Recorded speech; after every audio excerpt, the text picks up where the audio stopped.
ازيكم يا شباب؟ اهلا بيكم في حلقة جديدة من قناة كيموتك. النهاردة عندنا فيديو مختلف، فيديو معركة تكسير عظم بين اتنين من اقوى كروت الشاشة في العالم، ال RTX 3080 وال RTX 3080 Ti. الفيديو ده طلبوا مني اتنين على تيك توك. لو ما تعرفوش، ايوه انا عندي حساب تيك توك تقدروا تبصوا عليه. هنغطي كل حاجة، الارقام، الاداء في الالعاب، واستهلاك الكهرباء.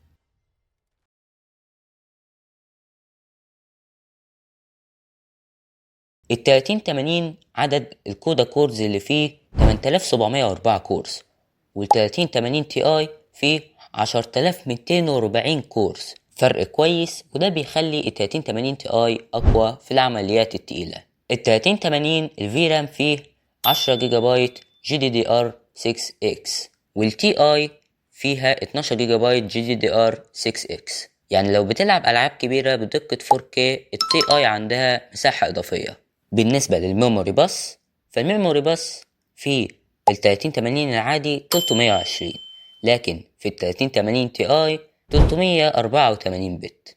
ده معناه سرعة نقل البيانات أعلى شوية للتي اي، بس الكارتين دول بيسحبوا باور بكمية كبيرة جدا، فانت لو ركبتهم على باور سبلاي تعبان هتولع في البيت. تعالوا نشوف الأداء الفعلي في الألعاب.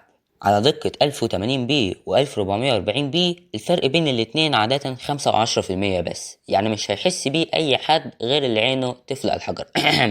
قصدي اللي عينه جميلة.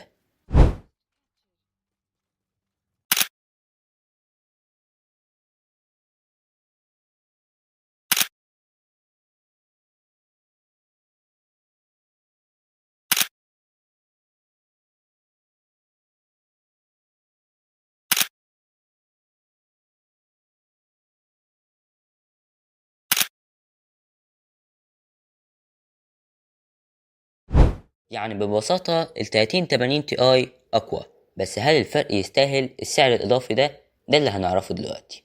ال 3080 تي اي زي واحد بيقولك أنا نفس الشخص لكن بروح الجيم.